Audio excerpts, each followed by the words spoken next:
Muy buenas noches y bienvenidos a Los Informantes. Soy María Elvira Arango y aquí estamos como siempre, como todos los domingos, con tres grandes historias.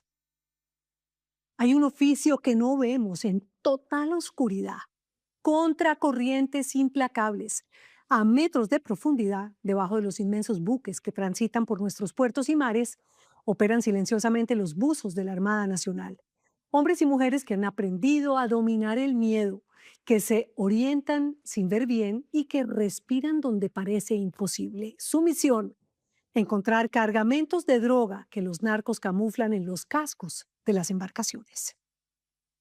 Hace 161 años nació la cola romana, antes inclusive que la Coca-Cola. El experimento de un menjurje en una pequeña casa en el centro de Cartagena se ha convertido en un emblema nacional, un sabor definitivamente colombiano y de paso que ha marcado la historia misma de nuestro país. ¿Cómo será de potente su sabor que hasta Rafael Núñez, después de un sorbo de la bebida gaseosa del Caribe, escribió de chorro el himno nacional y la Constitución de 1886? Han sido pocos, muy pocos, los colombianos que han sido nominados al Premio Nobel de Paz. Y entre esa lista tan reducida está una mujer que dedicó su vida a la defensa de los derechos humanos y que tejió literalmente una red de apoyo para darles consuelo a otras víctimas de la violencia como ella. Virgelina Chará, de Suárez, en el Cauca, que murió hace algunos días justo después de contar sus gracias y también sus desgracias frente a una cámara de Los Informantes. Empecemos. Primero por tierra, después por mar y luego por aire y ahora bajo el agua. Entramos a la única escuela de buceo militar en Colombia, donde entrenan al límite buzos para luchar contra el narcotráfico, pero bajo el agua.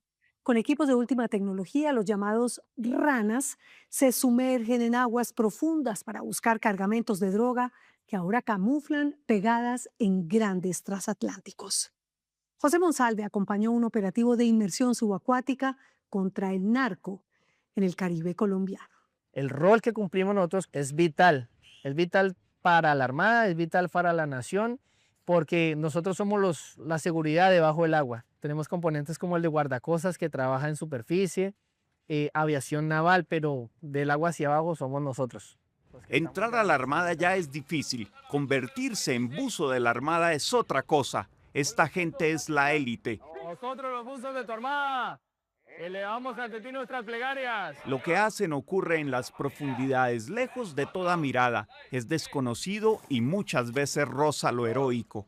Es un personal que es muy selecto, son pocos los que llegan. Daniel León Castellano lleva más de 12 años visitando las profundidades. Hoy es uno de los instructores que forma las próximas generaciones de buzos de la Armada.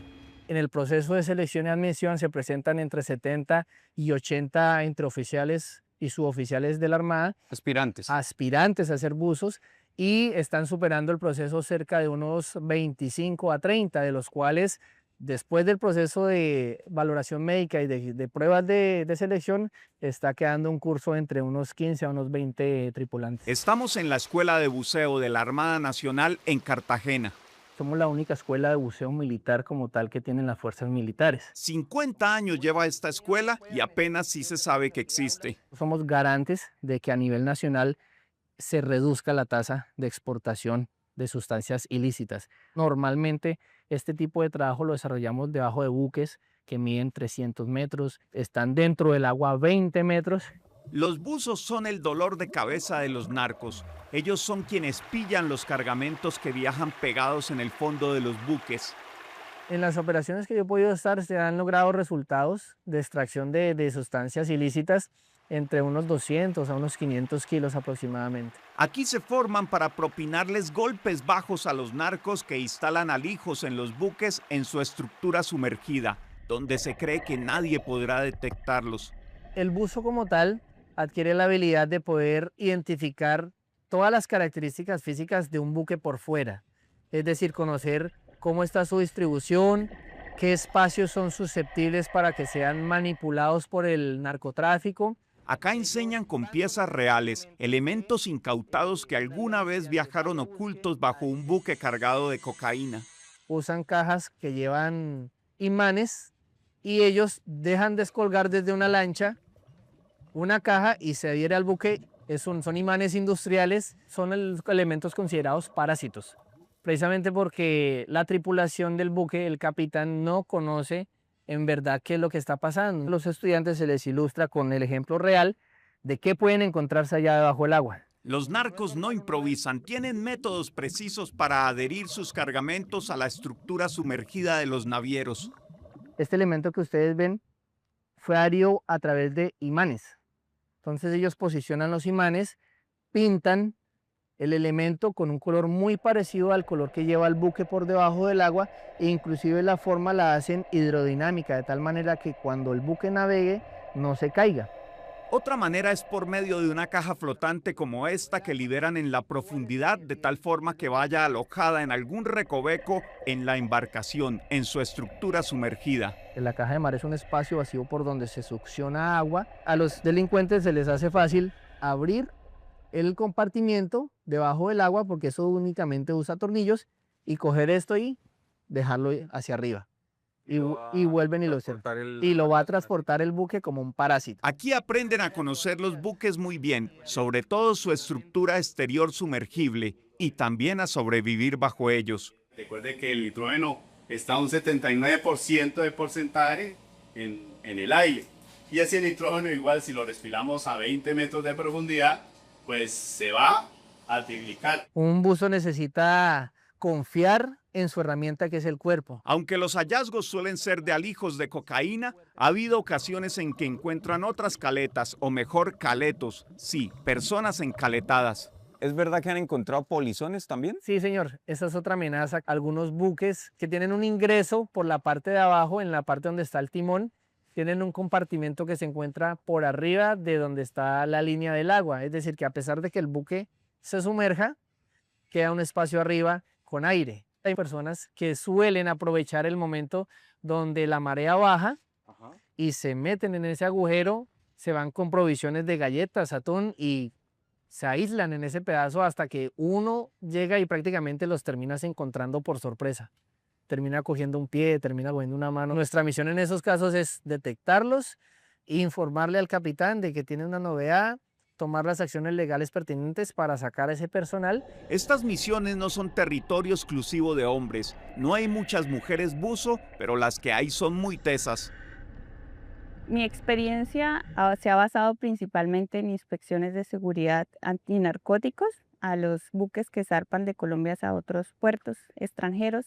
Su nombre es Daisy Gabriela Gómez y puede ser la buzo con más horas de inmersión en Colombia. Actualmente somos aproximadamente 20 mujeres en la institución que hemos realizado el curso de buceo, que somos buzos de la Marina, de los 33.000 hombres y mujeres que tiene la Marina. Entró a la Armada hace 16 años como suboficial administrativa y cuando vio de cerca lo que hacían los buzos, supo que eso era lo suyo. Hemos tenido desafíos como el reflotamiento de canecas de cianuro en el río Magdalena, una misión que parecía imposible. Así es, en 2008 96 canecas de cianuro fueron a dar al fondo del río Magdalena. Difícil imaginar una emergencia peor. Podría ser catastrófico. ¿Quién podía ingresar a ese río tan caudaloso, con tantos riesgos, a sacar esas canecas? Pero en ese momento los buzos de la Armada llegaron y a pesar de los múltiples riesgos pudieron reflotar y sacar y evitar ese daño ambiental tan catastrófico para el país. Por eso quiso ser buzo. No fue fácil. Siendo mujer, tuvo que tocar la puerta más de una vez antes de que se la abrieran. Aportamos nuestro granito de arena en la seguridad de la lucha contra el narcotráfico desde donde no se ve, desde las profundidades. Daisy es madre de un niño de 8 años y su esposo es también miembro de la Armada, submarinista. Son toda una familia acuática. Para mí fue como encontrar una pasión, una vocación. Eso hace el curso, hace que desbloqueemos estos límites mentales y que podemos hacer muchas más cosas de las que creíamos. Por ejemplo, hay una prueba que hacemos en Cartagena que es nadar de Cartagena a la isla de Tierrabomba 3 veces ida y vuelta. ¿Cuánto tiempo toma esa prueba? 4 horas nadando continuo en el mar, con el sol. El agua salada quema el cuerpo, lo pela, pero son entrenamientos duros que cuando tengamos una operación, una misión, nosotros ya estamos entrenados para ello. Hay una idea idílica del buceo que sugiere deslizarse en aguas cristalinas y ver la belleza del mundo sumergido.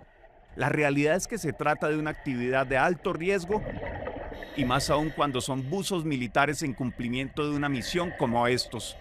Siempre estamos expuestos a múltiples riesgos. Uno de ellos es la poca o baja visibilidad durante nuestras inmersiones. Podemos extraviarnos debajo de una de estas embarcaciones, miden casi aproximadamente 200 metros o más. Entonces esto es como una cancha de fútbol para nosotros que estamos debajo. Cuando estos buzos se sumergen 20 metros para auscultar el casco de una inmensa embarcación, la visibilidad es mínima. Perder la orientación puede costar la vida. Es un momento muy tensionante porque sabes lo que puede suceder, que es quedarte ahí debajo del buque y no encontrar la salida y acabarte el aire, perder la vida. Una vez lleguemos al sitio, vamos a hacer un embarque al buque. Ese embarque lo voy a hacer yo para tomar las medidas de seguridad. Acompañamos a estos buzos en una misión real, inspeccionar una portentosa embarcación que zarpa del puerto de Santa Marta. Entonces, tener mucho cuidado sobre esta área donde se ubican las rejillas. Verificar que un buque sale limpio no es tarea sencilla. Hay que llegar hasta él en lanchas guardacostas, en mar abierto donde está fondeado. El jefe de la inspección sube al mastodonte, informa al capitán y los motores se apagan. Entonces los buzos se desean buen tiempo de fondo y se zambullen. Poco a poco ganan profundidad. Uno de ellos debe grabar toda la inspección. Pueden estar bajo el barco por horas según la inmensidad de este, las condiciones del espacio subacuático y lo que encuentren. Los buzos en acción, como los antiguos chepitos, siempre van de a dos. Entre ellos se llaman rana y son el uno para el otro su protección. Esa expresión de rana, ¿de dónde viene? Los llamados frogmen de los Navy SEALs, de la Armada de los Estados Unidos, a nuestra rana le confiamos nuestra vida. Ahí abajo no solo hay droga y polizones, también se pueden topar con la fauna anfitriona en las profundidades. Como barracudas, como pesmero, como tiburones, da el caso, de delfines muchas veces en las inmersiones, pero siempre respetando su entorno y su espacio.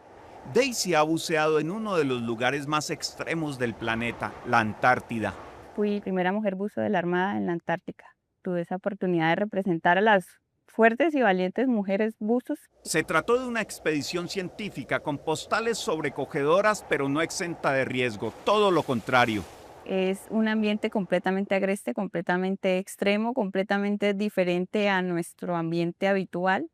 Así que allá ponemos a prueba todo lo que implementamos aquí en Colombia. La Antártica requiere más rigurosidad porque es un ambiente que no permite errores. La Antártida no es un paraíso para bucear, es una prueba gélida de supervivencia. Y el mayor riesgo puede ser la hipotermia. Cualquier mínimo contacto del agua con el cuerpo, más de 2 minutos, puede causar hipotermia, incluso hasta la muerte. Solo uno de los tantos riesgos. Bajo el agua también opera la tecnología. La escuela tiene una unidad de robótica submarina que hace a veces lo que un buzo no puede. Bueno, este lugar es la sección de robótica. Aquí es donde mantenemos todos nuestros equipos, lo que es robótica submarina, ROVs y sonares. El suboficial Valencia tiene 26 años en la Armada y 24 de ellos como buzo. Ahora está a cargo del área de robótica, donde cumplen misiones que van desde lo científico hasta emergencias. No es lo mismo usted buscar quizás una embarcación naufragada a buscar un cuerpo humano. Estos robots acuáticos dotados de radares y sensores pueden barrer zonas extensas y detectar elementos anómalos. En ciertas situaciones son algo así como la avanzada de los buzos humanos. Entonces el ROV se aproxima, ya confirmamos la anomalía con cámara y se hace la respectiva verificación.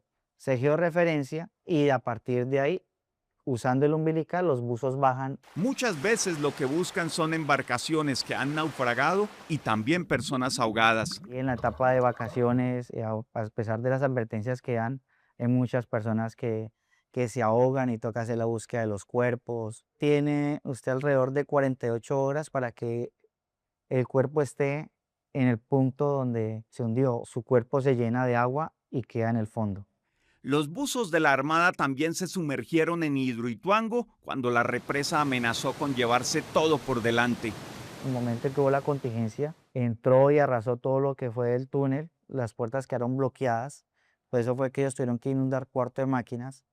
Fue una misión de alto riesgo, ya que usted entraba al túnel, casi 1 kilómetro adentro para la primera fase y como 300, 200 metros para la segunda. Este es nuestro ROV, es un vehículo sumergible a alta profundidad, tiene una capacidad de inmersión de 1500 metros, tiene su brazo manipulador, 5 funciones. El área de robótica ha tenido un rol protagónico en el hallazgo, protección y recuperación del tesoro del galeón San José.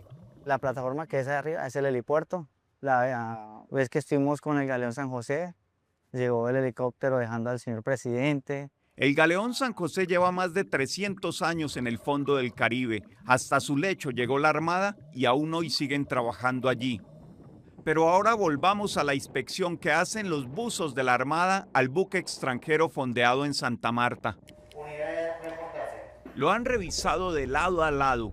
Después de 1 hora y media la misión está cumplida. El buque sale limpio, los buzos emergen con el OK certificado. Hoy usted lo pudo ver, pero en los puertos de Colombia esto ocurre todos los días, en silencio, en la oscuridad. Así trabaja esta élite, donde nadie más puede llegar. Fin de la inspección subacuática.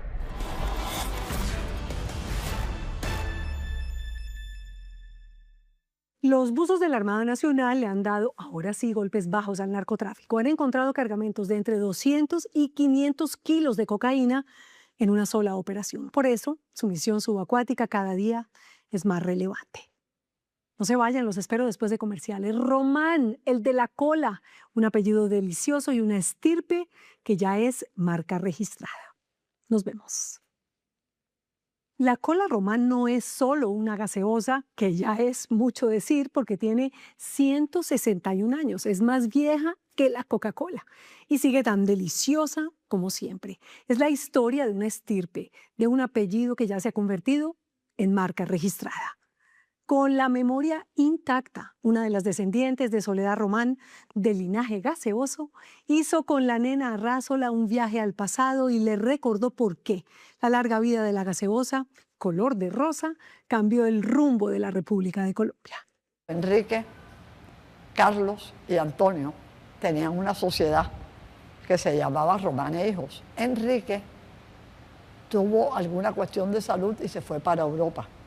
Y estando allá, se le ocurrió comprar una máquina de gaseosas en Inglaterra, muy precaria, artesanal. Y ahí empezaron y crearon lo que fue, se supone que era la cola, pero era como una cola bretaña. Era amarillosa y no tenía mucho azúcar. Era ese año de 1865 cuando los hermanos Román Polanco, hijos de un inmigrante español que se llamaba Manuel Román y Picón. Este fue el primero que llegó a Colombia, que naufragó, y de ahí viene toda la descendencia que quedó en Colombia. Se les ocurrió la idea de inventarse una bebida que al comienzo no sabía nada. Es que no solamente es la historia de la cola Román. Sí, es la historia de Cartagena. Beatriz Román, descendiente de ese linaje líquido que inundó la ciudad, tiene en su memoria esa hazaña empresarial que le puso un sello, una marca imborrable a Cartagena. La primera fórmula que hubo aquí fue de Carlos Román Polanco. Ok. Que era la cola esa bretaña que te digo, ellos traían la base. En esa época las bases de las gaseosas eran como un almíbar, una cosa así. Y eso aquí se arreglaba y se mejoraba. Y se mejoró hasta tal punto que de ese líquido casi transparente salió esto. Y fue la pionera de las gaseosas. Nació 21 años antes de la Coca-Cola y 33 años antes de la Pepsi, que fue inventada en 1898. Fue la primera gaseosa comercial creada en el mundo y nació aquí, en esta casona del centro amurallado de Cartagena. Esta era una casita pequeña que había aquí y después venía la otra donde empezó, el laboratorio Román empezó ahí. Y ahí se montó la primera fábrica de gaseosas, fue aquí. Aquí entraban los camiones. ¿Verdad? Por aquí, por esta puerta y atrás el patio, allá estaban las máquinas. Beatriz Román es una de las herederas de esta estirpe roja y embotellada que se instaló en Cartagena cuando llegó Manuel Román y Picón, un jovencito intrépido con conocimientos en farmacia, que llegaba de Sevilla, de España, y que se enamoró en esta ciudad de Rafaela Polanco y tuvieron 12 hijos, entre ellos Enrique, Carlos, Antonio y Soledad. La célebre, la mujer de Rafael Núñez, el 4 veces presidente de Colombia, que vivió aquí, en la casona del barrio El Cabrero, cuando esto era solo mangle y mar. Yo nací con el tetero de cola Román en la boca. Cuando tenía uso de razón ya no había nada que hacer. En esta casa del centro histórico, en la misma calle donde queda la Universidad de Cartagena, está el Laboratorio Román, donde no solo se hacía la cola, sino también la curarina para tratar picaduras, infecciones y hasta úlceras. Luego pasó a la zona industrial del Bosque. Primero funcionó aquí. Exacto. Exacto. Y después pasó al Bosque, que después de aquí, cuando se mejoró, se modernizó, entonces mi tío Enrique y mi papá compraron una máquina nueva y se lo llevaron para el Bosque. Sacaron todo de aquí y se lo llevaron para el Bosque. El Bosque es un referente industrial de la ciudad y Laboratorio Román se instaló aquí en una bodega más grande, porque la empresa creció y se tomó no solo a Cartagena, sino al Caribe y poco a poco fue conquistando el interior. En la profesión rendimos en esta piedra el homenaje que merecen los Laboratorios Román al cumplir un siglo de constante y altruista labor. Esta gaseosa que se ha envasado de 1000 formas, primero fue esta, luego tuvo este diseño y luego este y este. Tuvo que ver y de qué manera con esa historia nuestra, que empieza aquí en esta casa del barrio El Cabrero, donde Rafael Núñez Moledo vivió con Soledad Román Polanco, la que junto a sus hermanos se inventó la cola román. Y él a su turno escribió el himno nacional y redactó la Constitución de 1886, que guió a Colombia por más de un siglo. Esta era la casa de don Manuel Román. Sí, don Manuel se la legó a Soledad. A Soledad. Inicialmente era de una sola planta y esta casa se convierte en el eje de la política colombiana durante los años, 4 o 5 periodos en que él fue presidente. Aquí recibía a todos los líderes políticos de Colombia. Aquí en sus largas meditaciones fue craneando pues toda esta reforma política con toda la influencia que trajo de sus viajes de Europa, de la evolución de su pensamiento. Y desde esta casa se cranea la gran reforma política de 1886. Moisés Álvarez es historiador y tiene en su cabeza y en su piel el archivo gigante de esta ciudad heroica. Sabe tanto de Rafael Núñez como de su mujer Soledad y de la cola román. Para consolidar lo que se consideraba que en ese momento era el tránsito hacia la paz del país, ¿no? Porque eso fue un poco el objetivo de la Constitución de 1886, frenar todo este baño de sangre en el que venía el país. Y todo esto lo hizo con Soledad, de quien se enamoró después de que Núñez dejara a su esposa panameña Dolores Gallego y se encontrara con la heredera de los Román en Cartagena. Ya en la década de 1890, cuando se firma el concordato, él decide hacer el matrimonio católico. Y en la tarjeta es muy diciente, ¿no? Invitan a todos los amigos a elevar al rango de sacramento la relación que tiene establecida con Soledad Román a lo largo de muchos años. En otras palabras, la bendición obispal aplacó la furia moral de la época que condenaba a Soledad, que daba ya pinceladas de su autonomía, palabra que en aquel siglo XIX tenía mucha pinta de libertinaje. Una mujer muy avanzada para su tiempo, es decir, se salió del molde de las mujeres cartageneras. Además de eso, con una formación intelectual importante, con una formación política, tuvo su gran influencia en el Partido Conservador, por eso su influencia es tan grande en todo esto que hubo de la Constitución y de la firma del concordato al año siguiente de la Constitución. El concordato no fue otra cosa que un acuerdo firmado entre el gobierno de Rafael Núñez y el Papa León XIII, que significó otorgarle plenos derechos al catolicismo sobre el matrimonio, la moral pública y la educación. Algunos historiadores lo han interpretado como una audaz jugada que logró tener de aliada a la Iglesia Católica. La sala. Para bajarle el tono a la confrontación política de aquella época. Polarización, se diría hoy. Y aquí el comedor de la casa. Ah, ok, mira, qué lindo.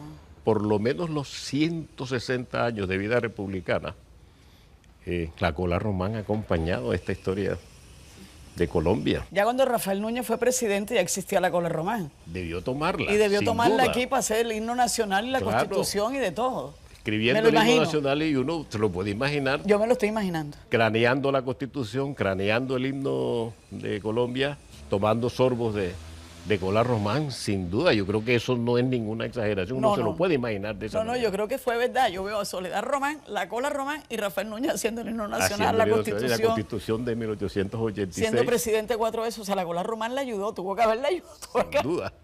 El concordato se reformó en 1973 y la Constitución tuvo vigencia hasta 1991.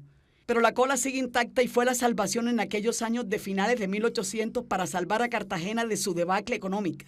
4 generaciones cartageneras criadas con esta vaina, más o menos. Más o menos. Claro. Luego de proclamar la independencia, aquel 11 de noviembre de 1811.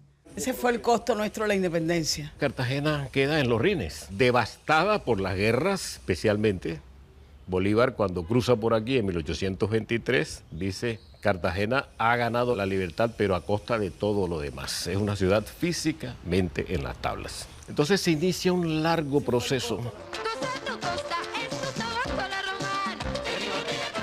Un proceso que fue aliviado en parte precisamente por la aparición de la cola, que fue subiendo la autoestima criolla.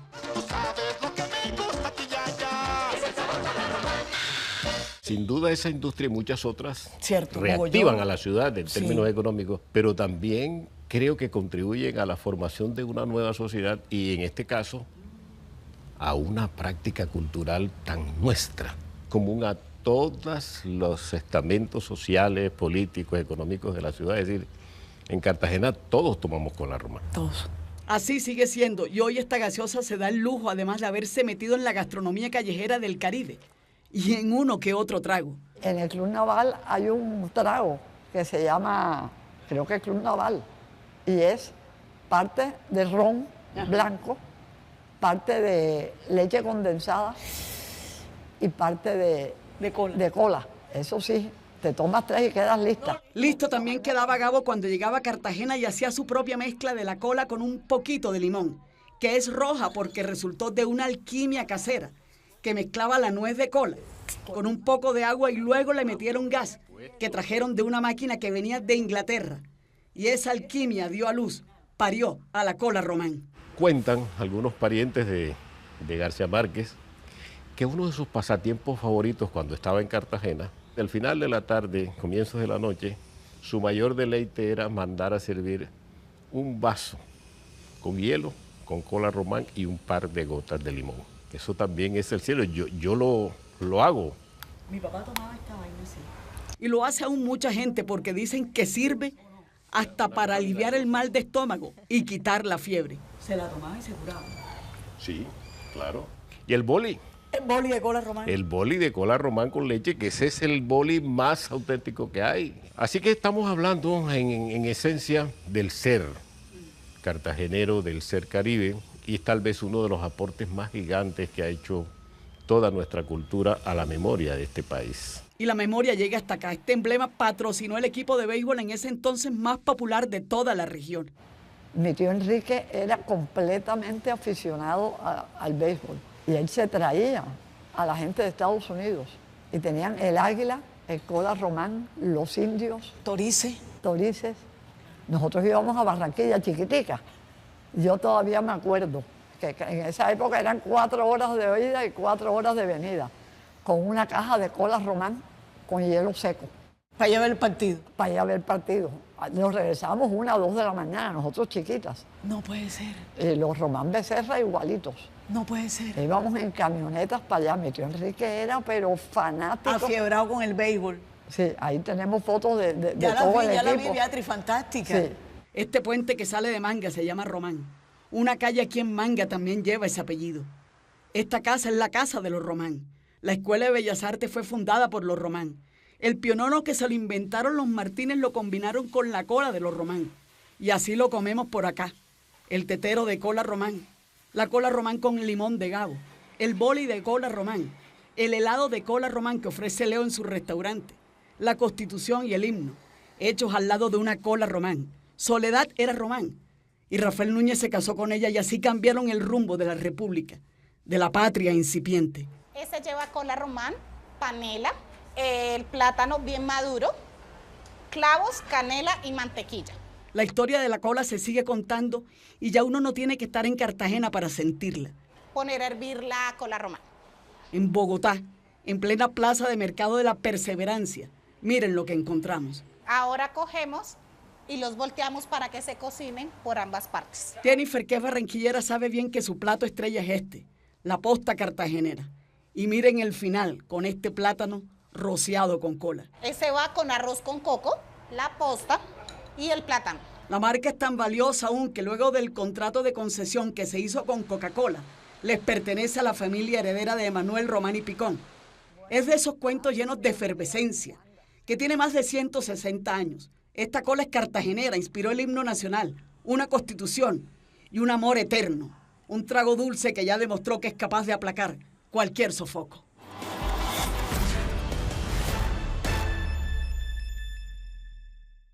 Hace varias décadas, la marca Cola Román hace parte de Coca-Cola. Sin embargo, la gaseosa más antigua del mundo, aún en producción, sigue teniendo a los descendientes de los Román como únicos dueños de la marca y reciben regalías por un contrato de concesión firmado a 50 años con la multinacional de la chispa de la vida. Los espero después de comerciales. Una despedida a la mujer que tejió una inmensa red de apoyo nominada al Nobel de Paz para sanar y curar los dolores de la guerra. Los espero después de comerciales. Hay noticias tristes que uno preferiría no escuchar y mucho menos tener que dar, como la muerte de Virgelina Chará, la mujer que dedicó su vida a luchar por las comunidades negras, las mujeres, los desplazados por la violencia.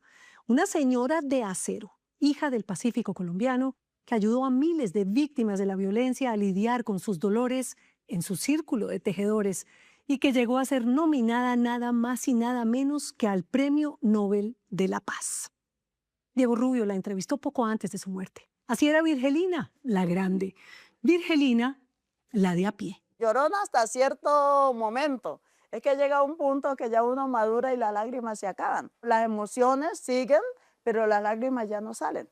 A Virgelina Chará se le acabaron las lágrimas. Decía que empezó a llorar cuando tuvo que dejar su pueblo natal en el Cauca de la noche a la mañana, y que siguió llorando cuando se reunió con otras víctimas de la violencia y escuchó sus historias, y que volvía a llorar siempre que le llegaba alguna de las tantas amenazas que recibió en su vida. Hasta que un día simplemente se acabó, dejó de llorar. Una cosa es la lágrima, sí. Otra cosa es el miedo. ¿Tiene miedo? Sí, es que no es delito tener miedo. El delito es dejarse vencer del miedo. ¿Y qué le da miedo? Nosotros sabemos que salimos, no sabemos si regresamos. El miedo sí persiguió a la defensora de derechos humanos Virgelina Chará hasta su último día. Temía sobre todo que le hicieran daño a sus hijos. En uno de nuestros encuentros, confesó fuera de cámaras que no le angustiaba la idea de morir. Repitió que si uno había dedicado su vida a trabajar por los demás, su legado sería eterno. Pero la muerte no perdona. Y Virgelina Chará murió hace unas semanas después de sufrir un accidente cerebrovascular. Nosotros la entrevistamos un par de meses antes. Todo el día me llaman. ¿Es famosa usted? No, ni de fama no tengo ni tío. No me arrepiento de nada, porque cada cosa de la que he hecho ha sido para mejorar, ha sido para madurar como mujer, como persona, como mamá y como defensora de derechos humanos. Diferentes medios reportaron la muerte de Virgelina Chará a los 71 años con semblanzas. La llamaron Virgelina la Grande, la tejedora de memoria. Resaltaron que fue una de las líderes sociales más resistentes y resilientes que han existido en Colombia. Un referente en la lucha por los derechos de las comunidades negras y de las mujeres. Una matrona poderosa que ayudaba a lidiar con sus traumas a víctimas de la violencia a través de la costura, del bordado. Entonces cosíamos, contaban la historia, pero poco a poco es que se va sanando. Y no es solamente que empiezas a sanar tus heridas, sino que también haces una apuesta para que el otro también sane. Y con ese propósito de sanar, organizó costureros que se convirtieron también en grupos de apoyo, en terapias colectivas. Para Virgelina Chará, sus círculos de tejedores siempre fueron el reflejo de un país herido. Recitaba de memoria las cifras históricas de la violencia en Colombia. Los 150.000 asesinatos, los más de 100.000 desaparecidos, los 8 millones de desplazados. El país en general está roto. A eso es que estamos diciéndole a la gente, a través de la aguja, a través de la tijera y de la hebra de hilo. lo que estamos haciendo es remendar. Si somos capaces de sacar todo ese odio, todo ese veneno que tenemos dentro, somos capaces de remendarnos nosotros por fuera. Y a punta de remiendos, se convirtió en una especie de ángel para esas víctimas que sentían que no tenían con quién hablar de sus dolores. Pero no solo las escuchaba y las aconsejaba, Virgelina Chará también las ayudaba a conseguir una casa cuando no tenían dónde dormir, y un mercado cuando no tenían qué comer, y un abogado cuando no tenían quien les ayudara con sus casos. Pero la problemática de violencia va más allá de la existencia de las guerrillas y de los paramilitares. Hagamos un conteo de 100 años para acá y que alce la mano un solo colombiano que no haya tenido un muerto, que no tenga un familiar muerto, una desaparición o una expropiación. Llegó a tener cientos, miles de personas en diferentes lugares de Colombia y del mundo haciendo catarsis mientras arreglaban prendas viejas o tejían mensajes de paz en retazos de tela. Había desplazados por la violencia, madres que perdieron a sus hijos, hijos que perdieron a sus padres, víctimas de abuso sexual y violencia intrafamiliar, otros defensores de derechos humanos. Hay más de 10.000 personas que han cosido. ¿Solo víctimas? No, aquí no tiene estrato social ni pigmentación de piel. Mujeres que ejercen la prostitución, militares, exmilitares, firmantes, excombatientes, exparamilitares, rico, pobre, negro, blanco, mestizo, indígena, bonito o feo. Solo le faltó decir periodistas. También. Y de uno de esos talleres de costura nació la idea de cubrir, de envolver con telares un lugar emblemático, el Palacio de Justicia, donde la toma por parte del grupo guerrillero M-19 y la posterior retoma por parte de la fuerza pública dejó un centenar de muertos y una decena de desaparecidos. Era una forma de tejerle un homenaje simbólico a las víctimas, pero para Virgelina Chará era mucho más que eso. Que la suba y duele, porque es que tú arropas lo que tiene frío, y nosotros arropamos el palacio porque la justicia en Colombia no la tenemos. La última vez que nos vimos fue justo antes de que envolviera el palacio. Nos contó que había gente uniendo retazos en los 32 departamentos de Colombia y que la mayoría de la tela era donada y que se necesitaban 150.000 metros cuadrados para forrar el edificio, lo que equivalía a unas 25 canchas de fútbol forradas en tela. Le dio risa la comparación. Hasta ese momento no había entendido la magnitud de su obra. ¿De qué países ha habido gente cosiendo? España, Italia, Francia, Reino Unido, en Ruanda, en Senegal y en Guinea, en Israel, en Corea. ¿Y qué le falta por envolver? La sede de Naciones Unidas en Ginebra, está caminando a ver si se hace ese ejercicio. A Virgelina Chará no le alcanzó la vida para viajar hasta Suiza y arropar la sede de la ONU, pero sí le alcanzó para ser nominada junto a un grupo de mujeres de diferentes países, nada más y nada menos que al Premio Nobel de Paz por su trabajo por los derechos humanos. Sí, escuchó bien, Premio Nobel de Paz. Una mujer hizo la propuesta de un premio colectivo de 1.000 mujeres en el mundo. Lo propuso y lo envió aquí a Colombia. Me propusieron, todo el año del 2004 fue recoger la información de las 12 mujeres que fuimos de aquí de Colombia. Y aunque no ganaron, la nominación sí le dio visibilidad a Virgelina. La pedagogía de la memoria es cómo nos encontramos unos con otras. Y su trabajo, que hasta ese momento había sido silencioso, se volvió público. Y llegaron las entrevistas y los aplausos y las conferencias y las fotos y los autógrafos. ¿Es verdad que la reconocen en la calle y le piden autógrafos? Sí, pero yo no le doy autógrafos, yo le doy un abrazo. ¿Y quién le pide los abrazos, los autógrafos, las fotos? La gente, ay, yo a usted la conozco, denme un autógrafo. No, más bien, venga, le doy un abrazo, que eso es más importante. Conocimos a Virgelina y le dimos su abrazo justo antes de que empezara a envolver el Palacio de Justicia. Parecía vigorosa, cosía con energía, bailaba, componía canciones, cantaba a todo pulmón. Es tu rumba, es mi rumba, que soy pobre, tú lo dices, y en mi casa tengo biche y encocado. La entrevistamos por tandas, pues vivía ocupada, no paraba de coser y de coordinar la arropada del palacio. Y hasta allá la seguimos y le ayudamos como unos voluntarios más a organizar algunas de las telas. Le cansaba hablar tanto sobre ella, no le parecía tan importante, tan interesante. Solía citarnos en su tienda de productos del Pacífico, la mayoría hechos por mujeres víctimas del conflicto. Tenía cremas de borojó, dulces de chontaduro, muñecas de trapo, mermeladas de arazá. Se vende la mascarilla de miel con el jabón, los aceites que son para la artritis, para los calambres y también para la belleza y para recuperar el cuero cabelludo. Se me serviría, que el del pelo. Piso es el único que te para la caída del pelo. Ah, y también vendía bebidas típicas como el bicho o la toma seca, y otras con nombres un poco más taquilleros que prometían virilidad. Tenemos biche curado para mujer y para hombre.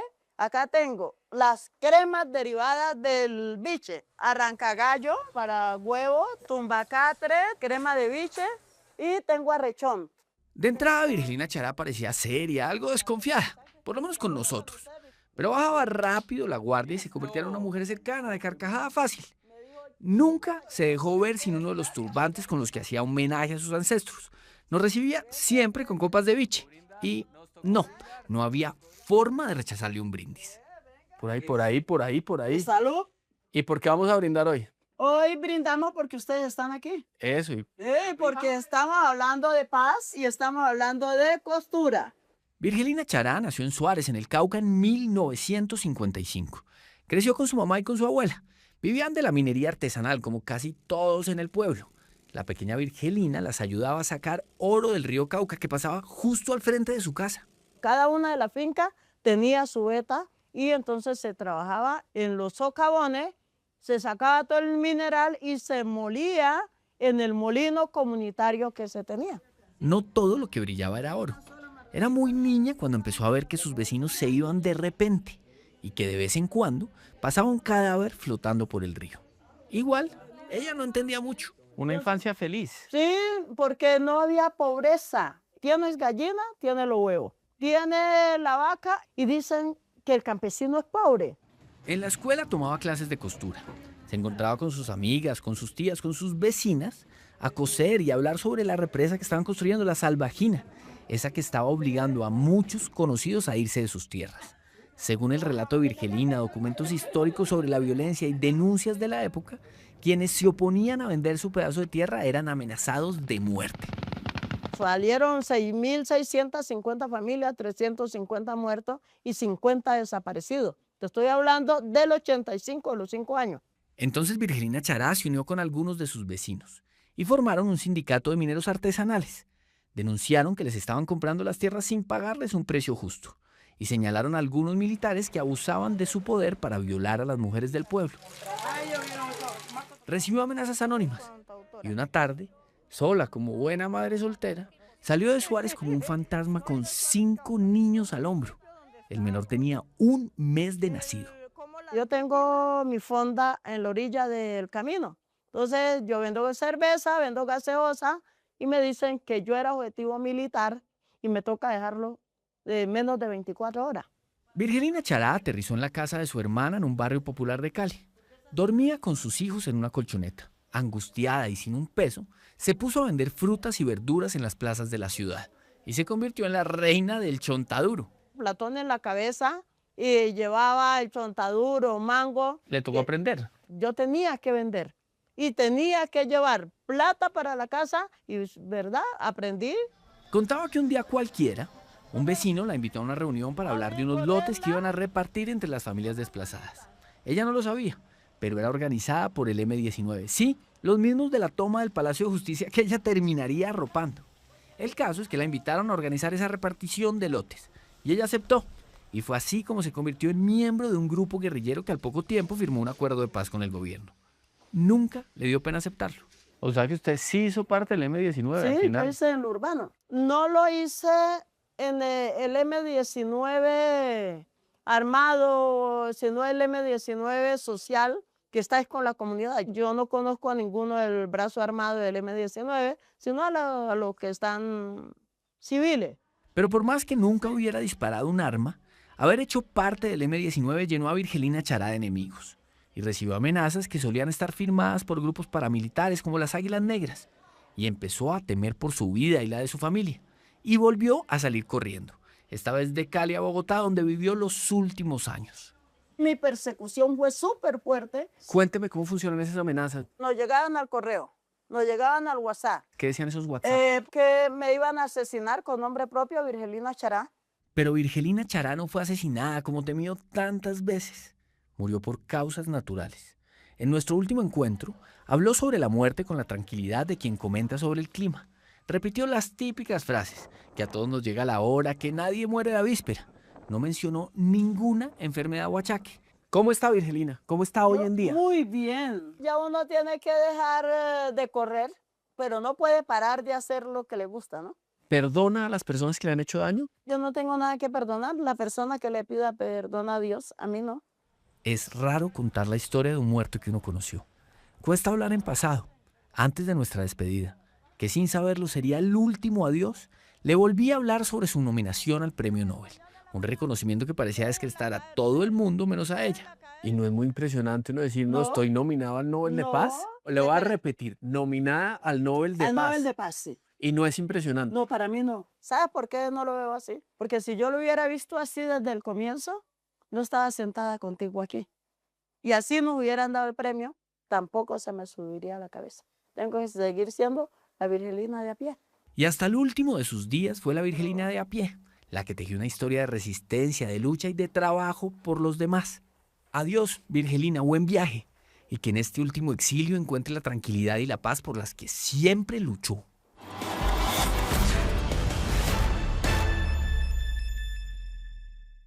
Las cifras son escandalosas. Más de 1.800 líderes sociales han sido asesinados en Colombia en la última década y solo este año van más de 50.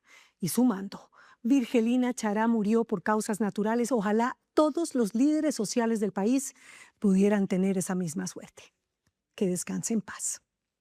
Si quieren volver a ver alguna de nuestras historias, síganos en Facebook, en nuestro canal de YouTube y ahora también las puede ver en Ditu. Descargue la aplicación y repítalas cuando quiera. Esperen séptimo día. La desaparición y el posterior asesinato de Marlon Andrés, un niño de 6 años que impactó a Colombia. La investigación apunta a que el menor habría sido utilizado como parte de una venganza. No se lo pierdan. Nosotros nos vemos como siempre. Los espero el próximo domingo con otras 3 grandes historias. Buenas noches. Que descansen.